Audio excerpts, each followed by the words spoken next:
Hi, I'm Eric Ostro, host of Live at the Lortel. For season 4, we continue our focus on art and activism. Why do off-Broadway artists uplift certain causes, and how do those causes make them the artists they are today? And while we gather virtually, we'd like to recognize that we occupy land stolen from Indigenous people. Join us in acknowledging this history and consider our role in reconciliation, decolonization, and allyship. Good evening, everybody. Welcome to Live at the Lortel. My name is Eric Ostro. I'm one of the co-hosts for the evening. I am a Caucasian male with a beard that's just been trimmed recently, and I'm wearing a navy blue cap. My pronouns are his and him. I'd like to bring on my co-host and my dearest friend, Joy D. Michelle. Joy. Hello, Eric. Hello, everybody. My darling. Hello. You look beautiful as always. Thank you so much. I am a Black American woman. I would say mocha-colored skin with braids that are amber on the ends, red lipstick, black glasses, and a rust-colored shirt. And perfect teeth. Thank you very much. What are your pronouns, my darling? She, her, and y'all. Y'all. All right. Well, let's bring on. I'm really excited for our guest. So let's bring on our guest. Larissa FastHorse is an award-winning writer and 2020 through 2025 MacArthur Fellow.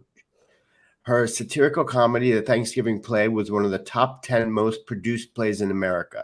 She is the first Native American playwright in the history of American theater on that list. In spring of 2023, The Thanksgiving Play will make its debut on Broadway, making her the first female Native American playwright ever produced on Broadway. In 2019, Larissa re-entered film and television by co-creating a series at Freeform. Since then, she has set up projects with Disney Channel, NBC, DreamWorks, and is writing a series for Apple Plus, as well as adapting 3 beloved Broadway musicals. Please welcome the prolific and very talented Larissa FastHorse. Welcome. Hi, thanks for having me. It's so great to talk thank with you y'all. so much. We're so honored to have you. Yeah, and I do a quick visual description. I'm Sure. a light-skinned Native American woman with brown eyes and brown curly hair.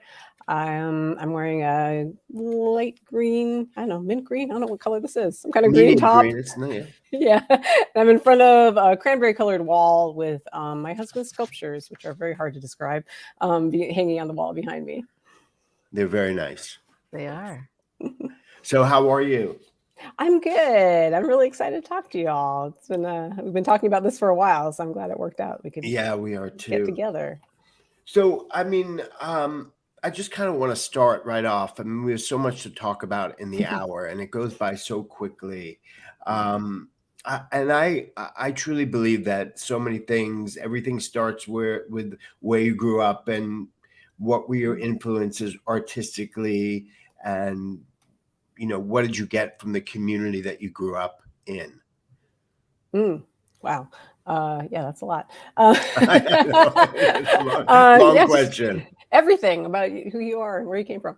Yeah, I mean, I think, I grew up in South Dakota. That's where my people are from. I'm Lakota. I'm Sicangu Lakota, which is my tribe, my nation, which is currently based in South Dakota, although originally the Lakota nations covered like what's now at least 5 states.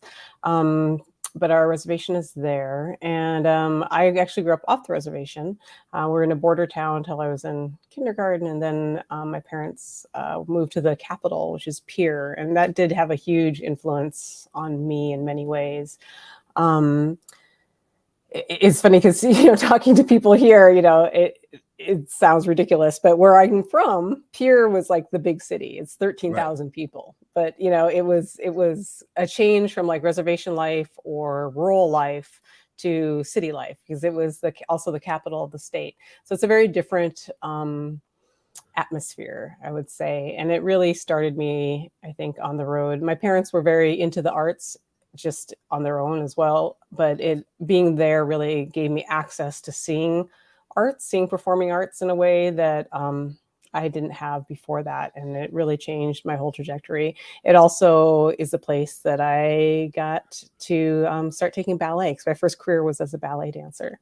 Right. And I started in Pier and had access to, you know, different kinds of arts there that I wouldn't have elsewhere, which again sounds crazy in a town of 13,000 people. It's like, I mean, now, I mean, if we look back, they're pretty, you know, it's very much amateur work mostly.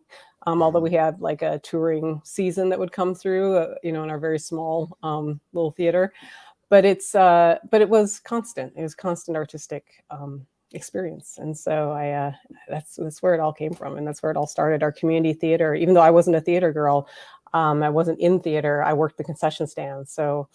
It's funny because I don't consider myself a theater person for a long time, but I was at every show because I was working concessions for my friends who were all in theater. So I saw tons of shows over and over and over again. And that certainly has an effect on you, whether you realize it or not. So if you don't mind me asking, if what are your parents' ancestry? And I know where you grew up, but your father and your mother, can you tell me a little bit about their backgrounds and what that influence was on you?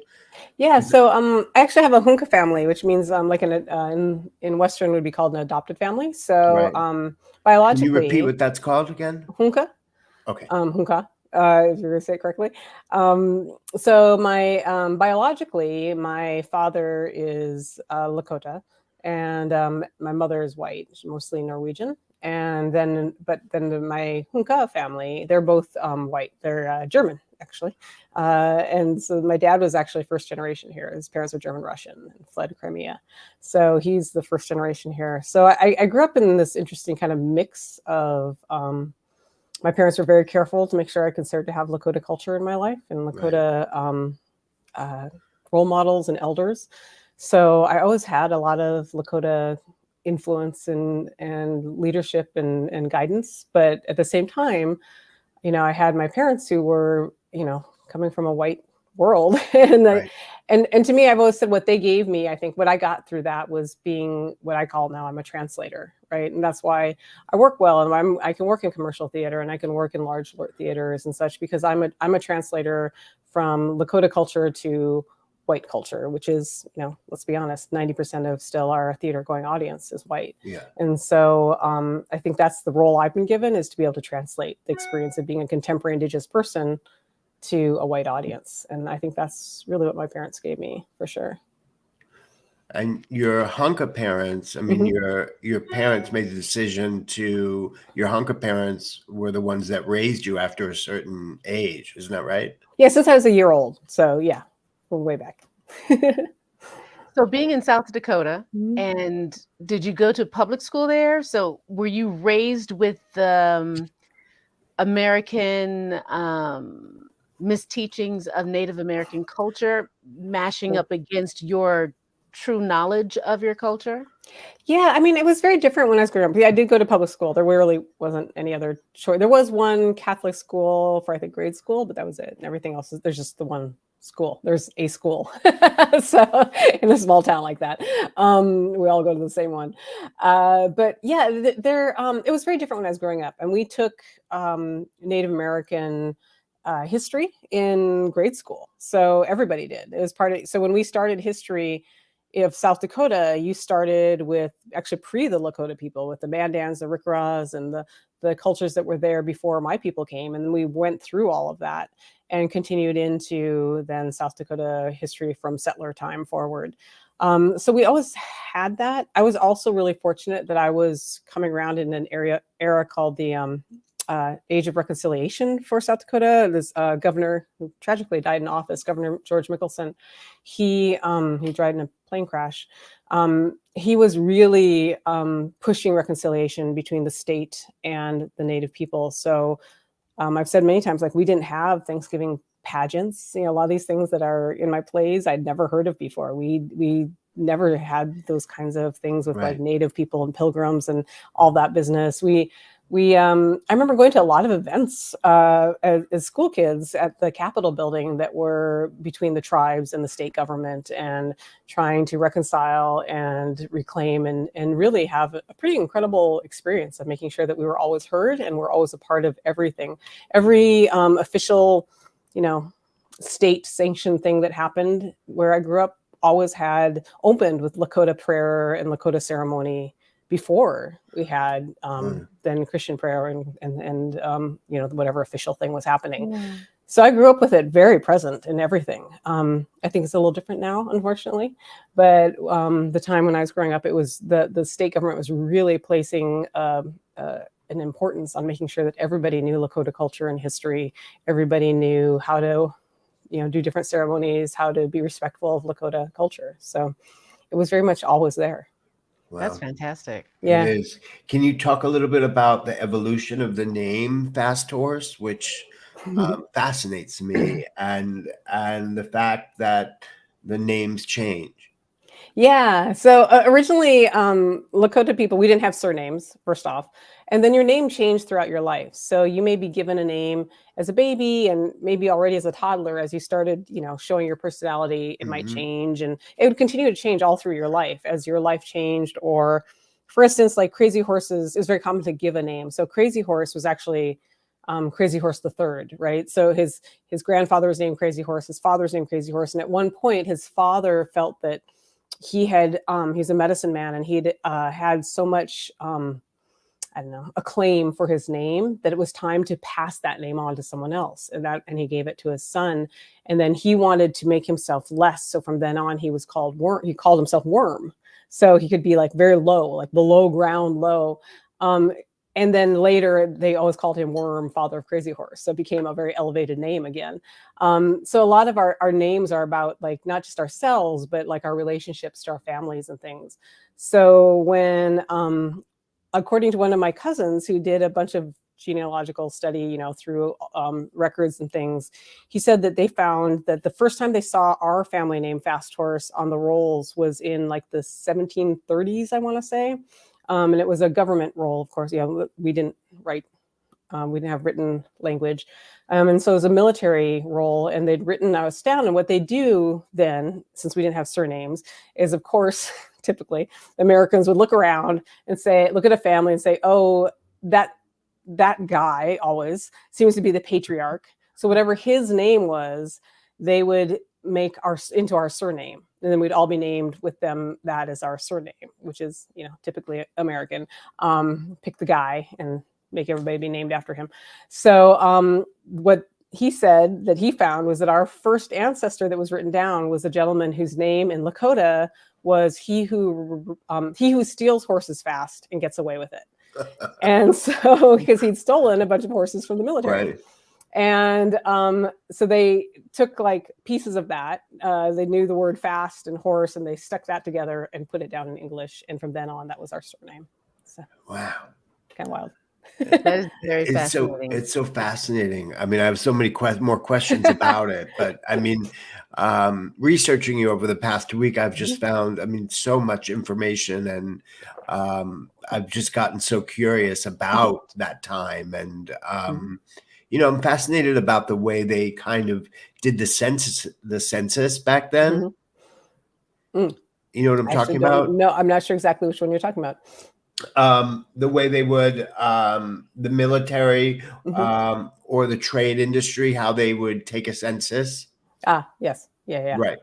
Can you talk about that a little bit? Oh gosh, I just found that so fascinating. I'm a terrible person to talk about that. Okay. I know what you're talking about, but I couldn't explain it well. Okay. Perfectly fine. I can look that up myself. It's okay. Please. I just wanted to acknowledge in this bio that we just shared, there's so many firsts. You're the first Native American woman to do this and this and this and this, and now here on Broadway and doing film and television. That's amazing and wonderful to be the first, but it's also so sad that in this day and age that it's just now the first. Right. Do you feel any weight on your shoulders in terms of like representing culture in the and moving forward, or are you able to walk through and say, this is my journey, or are you feeling like you're carrying a lot of people with you? Ooh, wow, yeah. I do also just want to say that I try to always say I'm the first known, right? Because Mhm. for a ton of reasons of colonization, like I'm sure there were other Native American women, but for all so many reasons we could go into for different, countries and I mean different, nations and such and the relationships, they didn't identify that way, or they'd lost that identity, or they didn't feel they could claim that identity for anymore.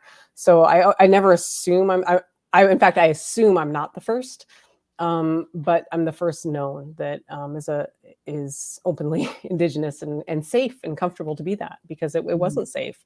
When we have to remember that we didn't become citizens of this country until 1924, so we were not even people here, and we didn't get the right to vote until decades after, in the 60s, I think, most people.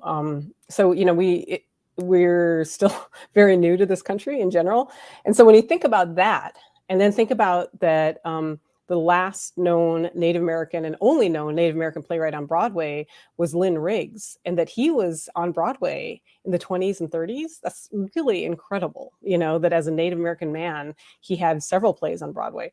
Unfortunately, he's the last. And so it's been since like the late 30s, early 40s, since the last Native American play that we know of was on Broadway, which is it's one of those things where I'm always like, oh, that's horrible. I'm trying to embrace the good, but I think we need to hear that. Why does it take 90 years for the next Native American playwright to be on Broadway? Also, just to be clear, though, Lynn Riggs also. Green Grow the Lilacs was what the Book of Oklahoma was based on, and he was not credited as a writer, unfortunately. So although people now do give him some credit, he was not credited all those years. And so, but if you look back at Green Grow the Lilacs, his play, you can see like the character names are the same, the setting, the story is almost identical. And in fact, there's even dialogue that is the same. And it's really unfortunate that he isn't credited with that. Just my little spiel about Lynn Riggs. Thank you for lifting his name in that space. Thank you. Yeah, it's important that we know that.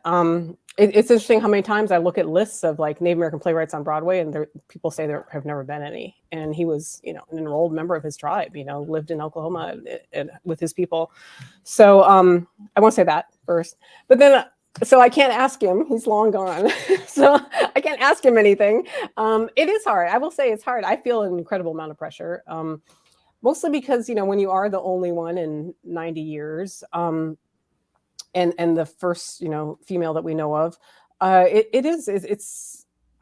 feel so much pressure to make sure I don't screw it up. Like I want to make sure the door is really open for people coming past me, which is actually a super self-centered way of looking at things. But it's true. Like I just don't want to be the one that makes this a terrible experience or has an incredible failure of a play or, whatever. It is a lot of pressure. And I also work with the theater, all the theaters I work with, including now Second Stage and the Hayes. We do a lot of work in Indigenous community and uplifting other Native artists and bringing other Native artists into the run of my show and Native community into the show and different things. So I also want to make sure that experience goes really well, so that when we have all these other folks coming into the theater, that they have an incredible experience and that it's helpful to them and useful. And so all the programming that we're doing together, is wonderful. It also, though, adds some pressure because I feel like this host of a house that isn't mine, and so I'm always anxious to make sure it goes well for everybody, that it goes well for Second Stage and then it goes well for the Native people so that they continue to have a relationship long after my play is done.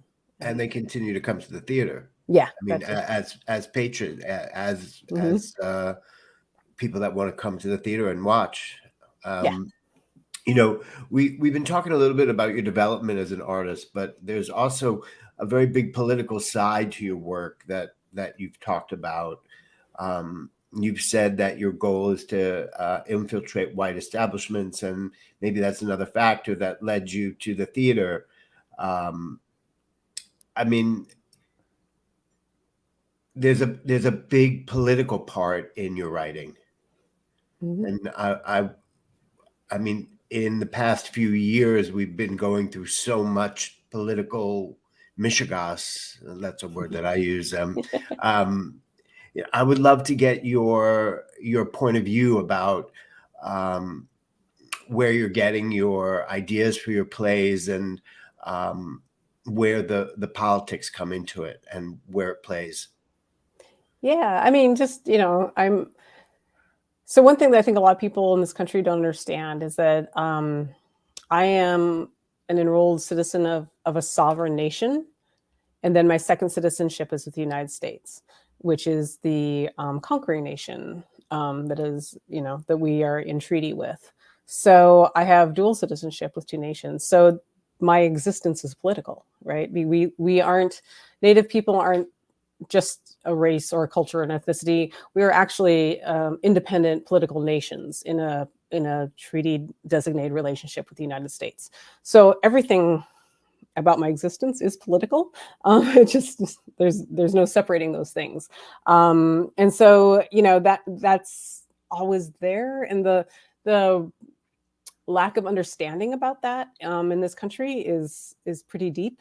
And so there's a lot of, we could spend probably the rest of my career just writing about that. And that would be, and still have people being like, whoa, I had no idea. I didn't understand that.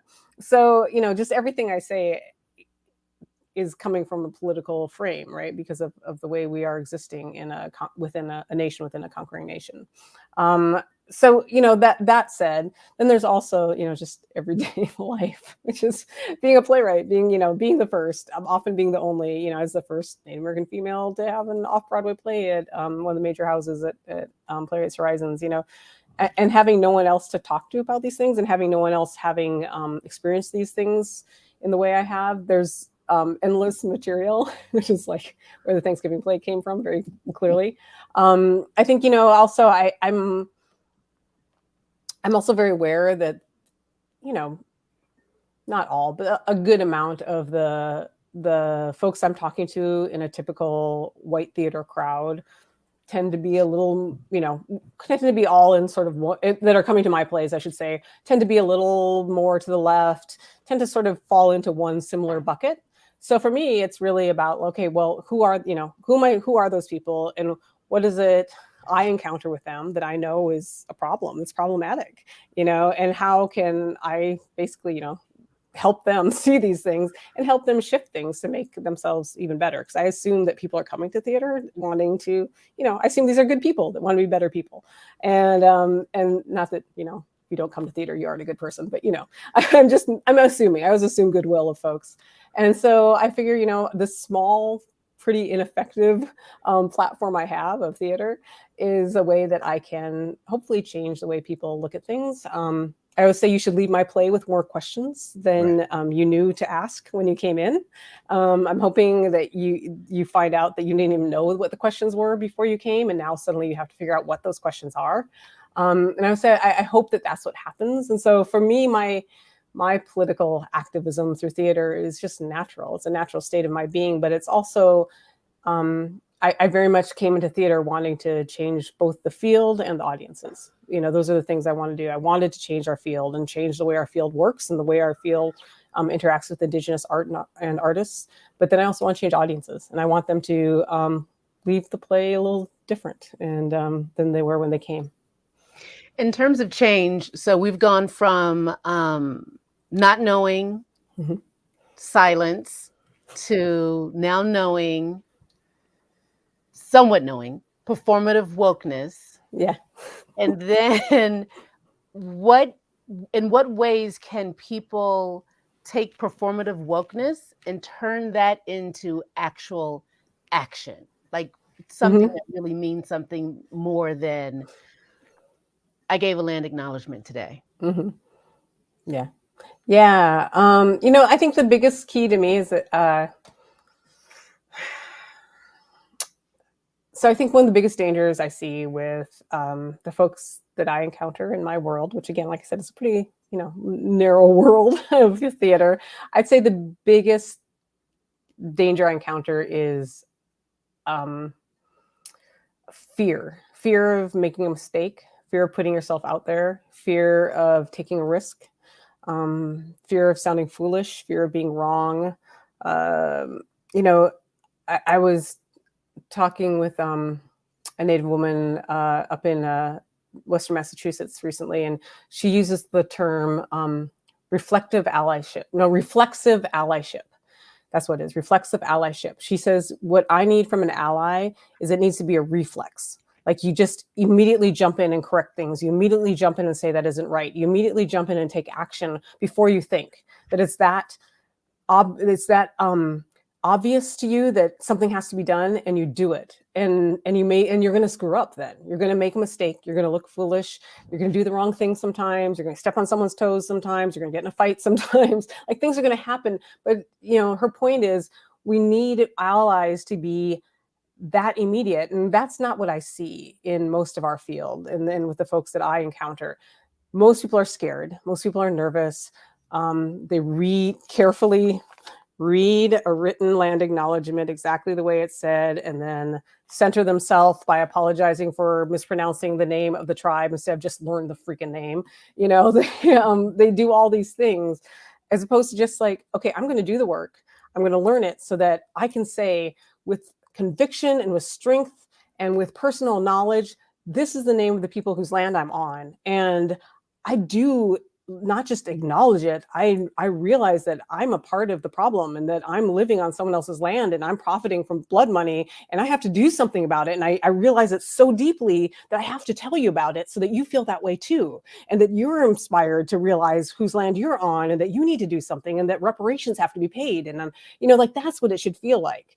And that's what we need people to be doing, not just reading the thing and then feeling good about yourself or bad, and then centering yourself by apologizing and making the Native people tell you you're okay because you tried. I need you to actually learn it, understand it, know the people, be able to see those people in your mind, and then find out ways that you can pay back. Do the actual work. Yep, exactly. Right. So it's education, it's doing the research, which I found fascinating this past week. When I had a question about something, then I would go and I would do the actual work about it and look it up. And, I want to know more now.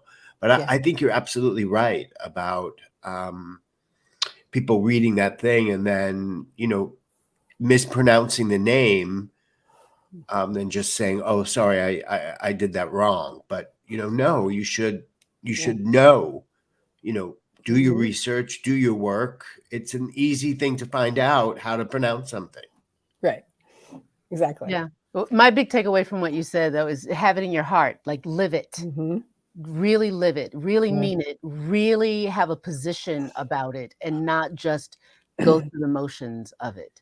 I'm glad you said that. Yeah. I'm in many spaces and it just does something to my spine when I can tell that someone just quickly went online, put in their zip code, and got a name, and they're like, okay, I did the thing. And it's like, no, you're not doing the So thank you for that.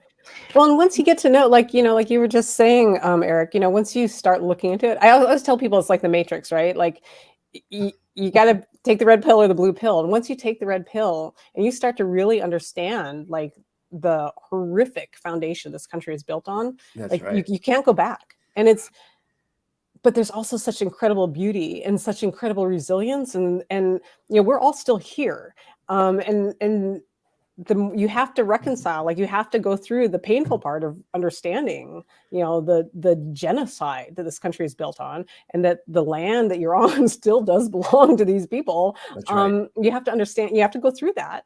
And then once you can get through that and get through that painful part and think about reparations and think about what you can do to give back, the benefits you're going to get from that relationship with those Indigenous people that are still around, it's pretty incredible. I mean, because we still have all these foreign nations right here in the United States. You can be a part of hundreds of foreign nations, and it's really available to you if you come in the right way and with the right heart and with the right intention. Yeah, with a good objective, right? Yeah, exactly. And it's a pretty cool way to live once you get there. I totally agree. I want to talk about the Thanksgiving play. It is a play that is being done all over the country.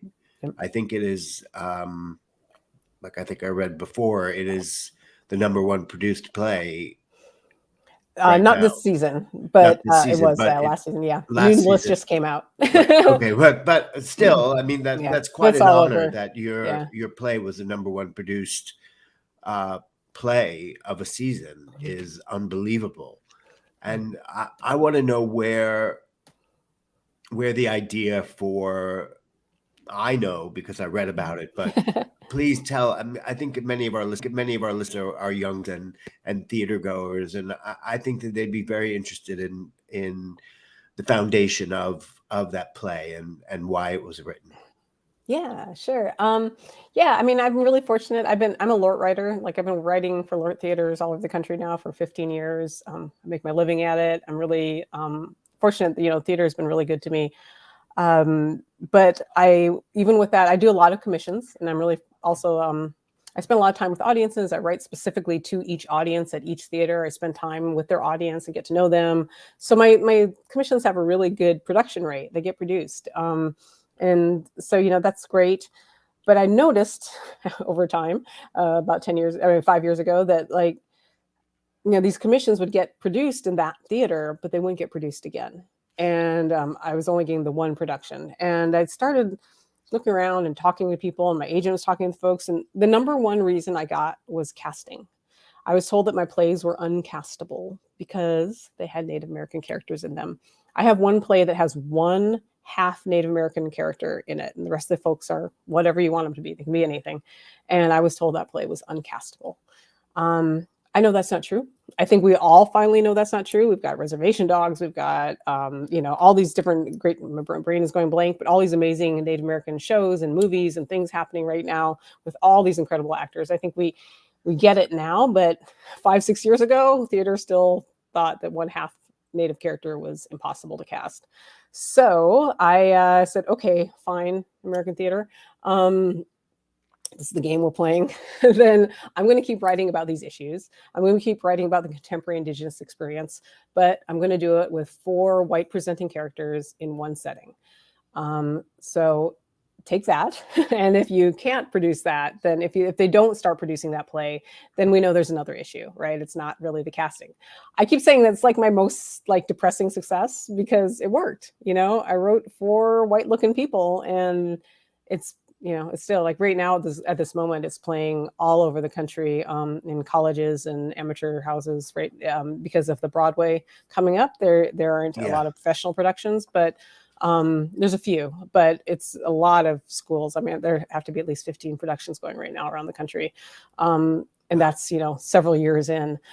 So it's great, but it's also, it's a little frustrating, that I had to do that. Other playwrights have had to do that. Playwrights of color have had to do that to kind of break through. The good news is, though, I love the play.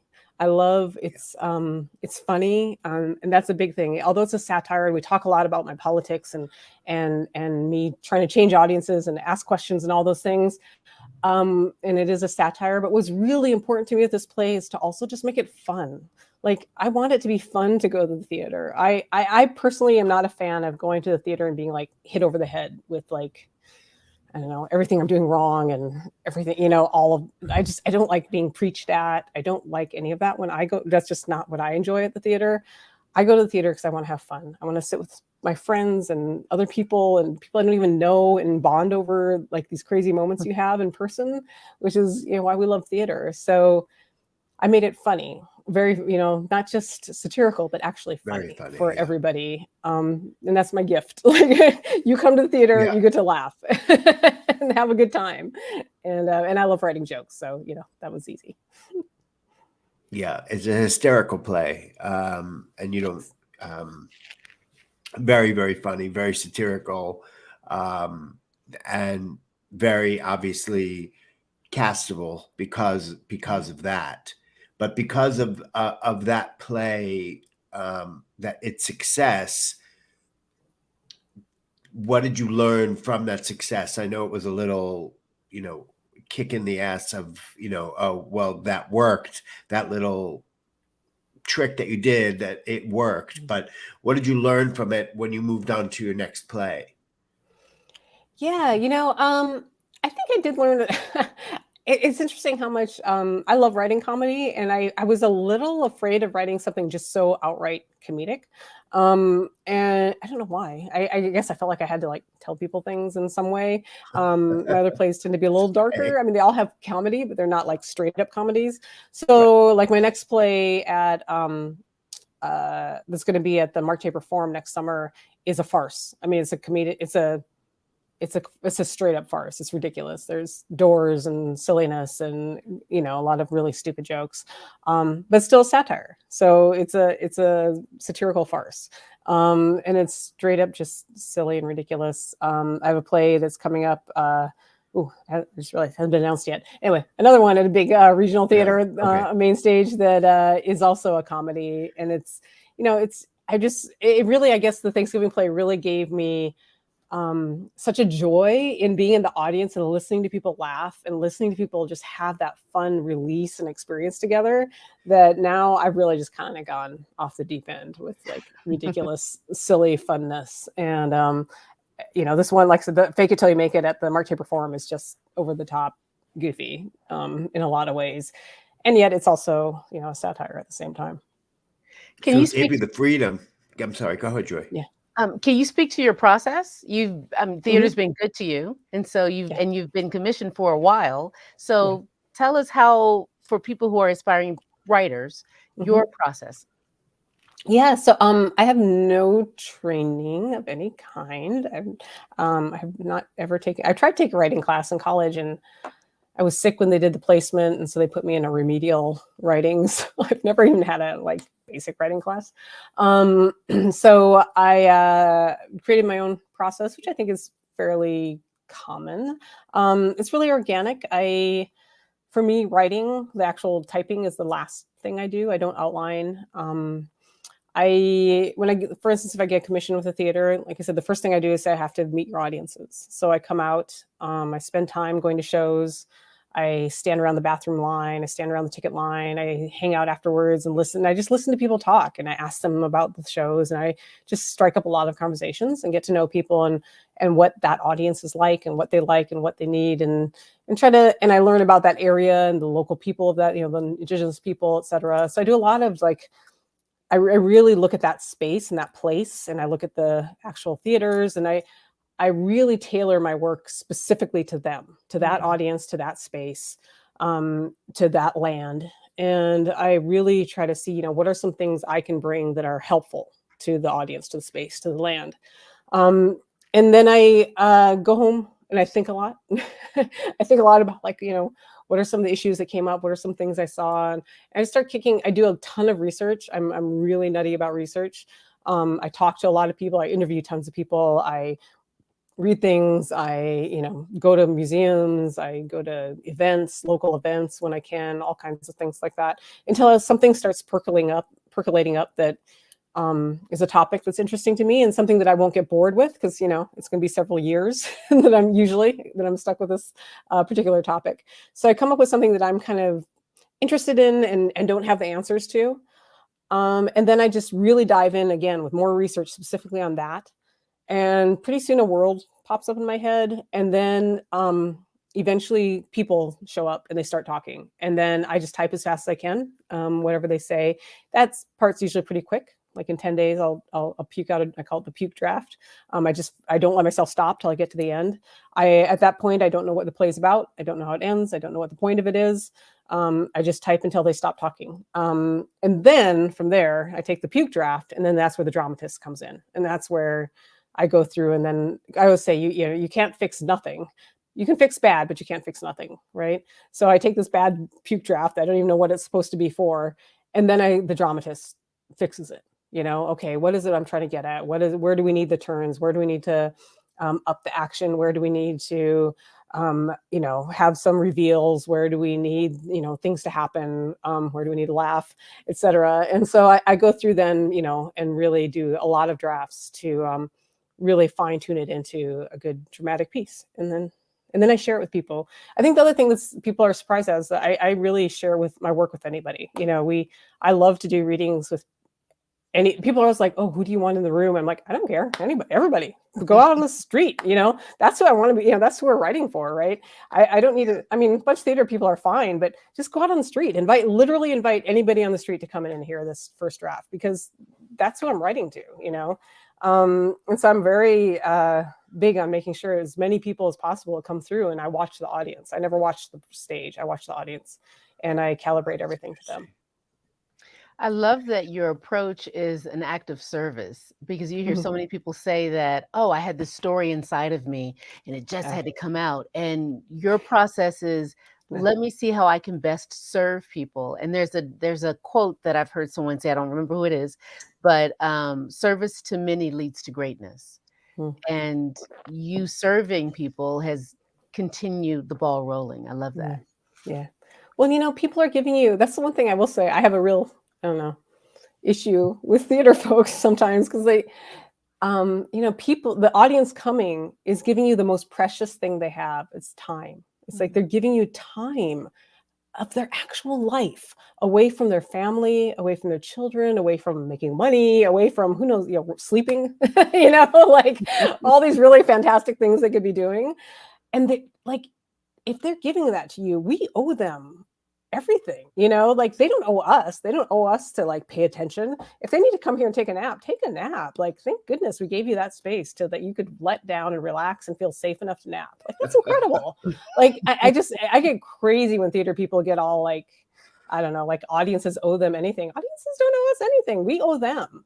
They're giving their life to you. You owe them. And you owe to give them the best experience you can for that moment of their precious time in their life. So, yeah. Speaking of which, what's your personal relationship like with ambition now? And have you found that it's changed over the course of your career? Yeah. Oh, shoot. Yeah, it has. I mean, there's certain things, I will be honest, like, I've been with the same one agent, Jonathan Mills at Paradigm, my entire career. He does everything. He does my TV. I just have one little agent. That's no managers, nobody else. Because he gets me, he understands me. He knows that the type of work I do and the people I work with is more important than the money or fame or anything else. I only work with nice people. You have to be nice is my number one rule. I don't tolerate not niceness. So you have to be nice. You have to be kind to other people. I'm very particular about the kind of work I do. I don't do work about murdered Native women. I don't do work where women are empowered through rape. I don't, there's things like that I just are non-negotiable for me. And so he understands that. He understands that there's very specific things. So all of those things, some people would say, make me very unambitious because I have so many things I won't do. However, at the same time, I did an interview with a manager once, and they said, "Oh my goodness," they're like, "No is catnip." To hire people who are hiring you, because there's so many people that are so desperate for a yes. So the fact that you say no, like, I can get you hired all over town. Right, of course. So so there is that, and I am aware of that. I will say, though, all that said, when I started with Jonathan, now whatever, 13, 14 years ago, we did say, I was already working in Lort theaters on my own. I already sold a couple TV shows on my own. And so we both agreed that I had the possibility of, being in commercial theater, and that I did want to do that. And that was really something I wanted to achieve because it just hadn't been done. So there's certain things like, I did want to be on Broadway from the beginning. And it was really important to me to get there. And we've definitely looked at my career and the way I've moved through the Lort world, making sure that, my non-negotiables are still met personally, but also that was always getting me closer to this side of the world. And now I'm, got one Broadway show opening, and I'm working on my second. And it took a while, but I got there. And so, yeah, I mean, there are definitely things I want, but then there's always things that I won't do. So it's kind of a push and pull. Yeah, no, I think you're right to say no and to stick to your guns is the way to go. Yeah. How So you open next year. Can you tell us a little bit about, do you know when you open, or is everything kind of is it secretive or? Oh no, it's all online. Okay, it is. Yeah, Okay. we open we started previews in March of 2023. I think the first preview is March 23rd, and then we open April 20th. Which I know because it's the day before my birthday, so it's an Wow. easy date to remember. And then we run in, Congratulations. yeah, and then we run into early June. So that's at the Helen Hayes. So yeah, the first one. Great theater. Yeah. We're getting close to time, so I just want to Okay. throw something out there before we get there. Mhm. One is your shows are culturally specific. Mhm. So, are there any cultural sensitivity specialists out there that you know or have worked with that you'd love to throw out there so that when your show is getting done in different places, people know she likes that person? Mhm. Maybe they can come work on it. Mm-hmm.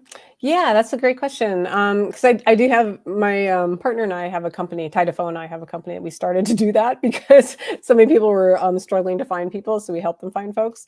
But to be honest, we're really booked up. So there's a lot of folks out there that are doing this kind of work that are working with folks. I do though, however, I will say the first thing I tell every theater that's doing my work is that you need to contact your local Indigenous people. Like that's where you need to start. You need to talk to the people on whose land you're on and get to know them. You need to start a relationship. And so I always say start with the people on whose land you're on because you probably have steps you missed just in existing. Like forget my play, just in being there. You probably have some steps you've missed. So if you try to jump to having someone come in to help you with the play or be an advisor or do all these programs or things, but you haven't started with the people on whose land you're on, 9 out of 10, probably 9.9 out of 10 theaters have grievances that they don't even know about with their local Indigenous population because they haven't worked with them yet. So I always say start there. And then from there are tons of people. They're actually really easy to find online now that do a lot of work with different Indigenous peoples. But I also say you should, if like my play, for instance, is about the Thanksgiving play deals with the Wampanoag people and the and different tribes in that area. So you should always contact someone from that tribe. You can't say just like any native works, So I myself as a Lakota person had to have advisors from those tribes that I spoke with that helped me and checked things and went through my references and things to make sure they were right and accurate and representing them the way they want to be represented. Obviously everything had to be correct. Yeah, exactly. So you have to go right to the source to make it correct. Yep. Yeah, for sure. So in terms of writing for film and TV, and I know you've had, I know you had a great dance career for a while. We can stay here and talk about that for a while, but I'm much more interested in the writing you're doing now for film and television. And I would love for you to talk about, the difference of writing for theater as opposed to writing for film and TV, and opening that door to the culture of what you're putting out there. Yeah, I mean it's so different, right? Because in theater, we own the work and it's mine, and I own the Thanksgiving play, forever. In film and TV, you don't. You're a writer for hire. Even when you're the creator of a show, you're the writer for hire. So there's a lot more compromise. And so it's a lot more work to do things properly, to do things the way that matter to me as an Indigenous woman. When I was first doing film and TV way back, that's the way I did first before I got into theater. I didn't have a team. I didn't have an agent. I didn't have anything. It was just me as a new writer. And I was very aware that even though it was my show that I'd sold to them, I'd sold it to them. And at any moment, they can replace me and stick some other writer in there, and who knows what's going to happen to it. And I don't have any rights over that. So I was always making all these compromises, and I was really unhappy with it. And that's when I ended up moving into theater and found theater to be much more welcoming and for the kind of work and change I wanted to do. Now that I've gone back to film and TV, it's very different. I have the agency and my team, meaning my attorney and my agent. But I have all of us, all three of us, as a team, and so it's very different. So I can make demands and as far as how the work is being done and how Native people are being represented and making sure that the right consultants are hired. And so even though I can do all that, it's still like, I love it. I love doing the film and TV work because of the reach it has and the possibilities that you have with it. But theater is my home. I mean, I was a ballet dancer before as a writer. Theater is what I love. I mean, that's where my heart is. There's nothing like a live audience to me. I'd rather do 100 shows in a storefront theater than one TV show, to be completely honest. Not that I don't love my TV shows, but it's just different. It's different. And so I have such a love of theater and that experience as an audience member that that's what feeds me. But I do love that I can scale everything up. So I can have, a dozen Native characters, and I can have, things jumping through time, and I can have alternative worlds and alternative histories. That's my show for NBC. It's an alternative history show. I can have all these things that I can't do in theater necessarily just because of the resources and all. So that I love about it. And the reach of it, of course, is incredible. And let's be honest, it gives me insurance, playwrights don't get insurance. Yeah, of course. So I get to have health insurance and take care of my family. And so that's kind of awesome as well. And the wealth of talent out there with Native American artists seems to be opening the doors now. I mean, I've just been seeing it so much more in film and TV, and it's so beautiful to be able to see these artists working now on good material. Yeah, and creating their own material and being in charge of their material is really amazing. And awesome. I know your first film was Fame. Am I right? I was in Fame. I was in Fame the musical. That's what I was in. Right. Yeah. So you played the ballerina Hillary, yes. right? No, she was Iris Kelly then. Okay, in the but musical in the movie version. she's Hillary. Yeah, okay. Yeah, and they actually cut her when they brought her to America. They cut her. Because she was. So you were in the musical Fame that traveled through Europe. Yeah, and she was kind of horrible. She's a rich. They had a white girl that dyed my hair blonde, and she was kind of pretty prejudiced and awful. So they wisely cut her when they came to the States. She had like a really small part. So, wow, what was it? Do you miss performing? Do you miss was that a good experience for you touring through Europe? And you guys became like the Beatles out there. It was a huge success. Yeah, it was. It was crazy. We had groupies that followed us all over the continent. We were on every the Tonight Show in every country, and invited to every opening and club, and we're on every we're everywhere. It was pretty wild. It was hugely popular. It was great. I mean, I'm not built for musical theater. I admire so much musical theater artists. Doing the same show hundreds of times, I just couldn't do. I artistically, I really struggled with it.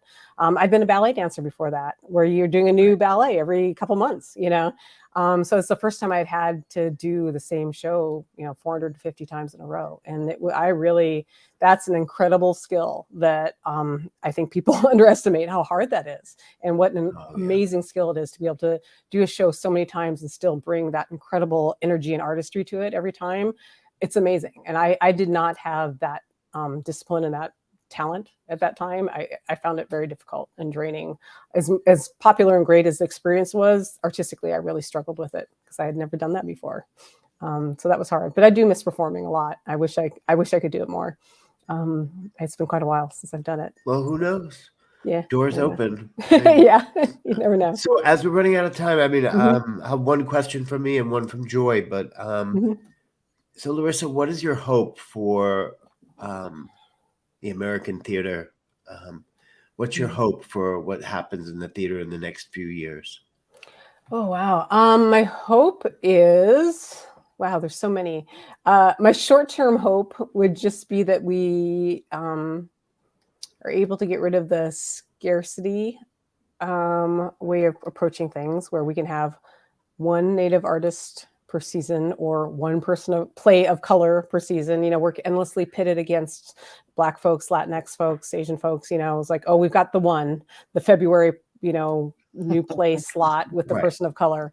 I would love that we aren't. We are pitted against each other constantly. It's an either or. So I think that would be huge if we stop having to, fight for the one slot. That we think with abundance. That American theater thinks abundantly. That we can have all of the fantastic new plays by all of the people of different colors with all of the big casts, and that it'll come and it'll happen, and that we give it enough time, that we program out far enough that we have the time and can build the resources to do it well and do it right, and to do it without causing harm, to do it with our communities behind us and with us and next to us and in front of us actually would be better. And that we start thinking of our programming and our fundraising very differently and much longer term. Because right now we program that, we announce in, January, February, and we've just got a couple months to suddenly make everything happen and engage in a community and raise the money and do all the things.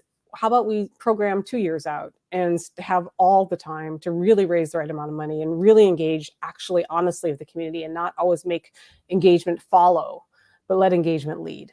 That would be the best, I think, and would change everything. I like that. And my question for you is, what if you could say something? We have a lot of young people who listen. Mm-hmm. So if you could give any advice to any young artists, what would that be? Oh, wow. Yeah. I think,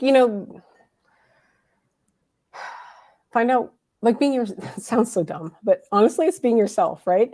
I mean, the thing that I was told as a young writer, for instance, by my first mentor was like, never read any of the books about writing, because they'll just make you write like someone else. So I didn't. I still have it. I have them on my, people nicely give them to me and they sit on the shelf.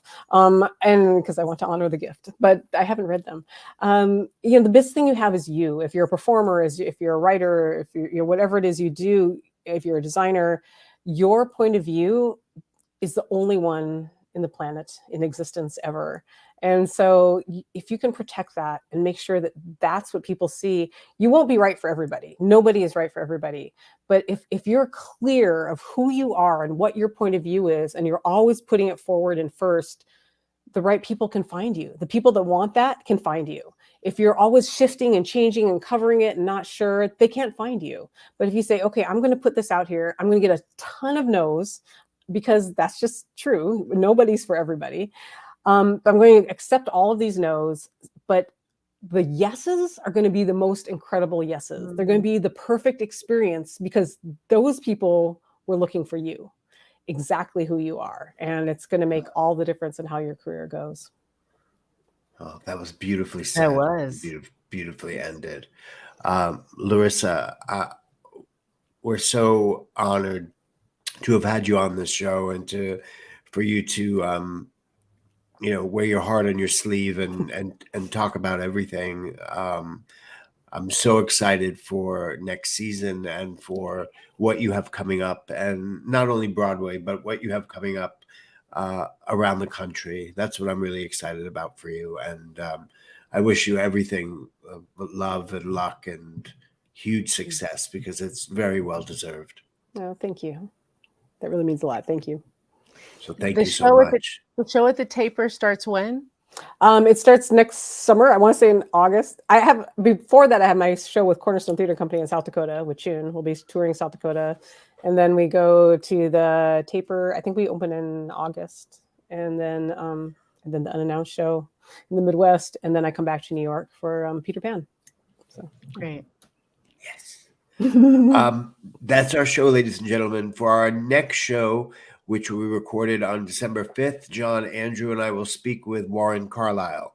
Warren is an Emmy and 4-time Tony nominee, as well as a Tony, Drama Desk, and Outer Critics Circle winner. His Broadway directing credits include After Midnight, for which he won a Tony, Chaplin, and Hugh Jackman on Back on Broadway. His Broadway choreography credits include The Music Man, Kiss Me Kate, and Hello Dolly.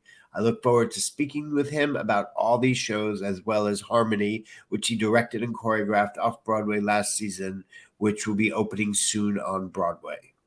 More information about these and future guests, as well as how to attend one of our recordings online, can be found on our website, live@lortel.com.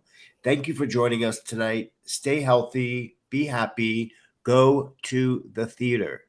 It's open, it's thriving. Good night, Larissa. Good night, Joy. Thank you so much. It's Good been an night. honor. Thanks, Good night. friends. Thank you.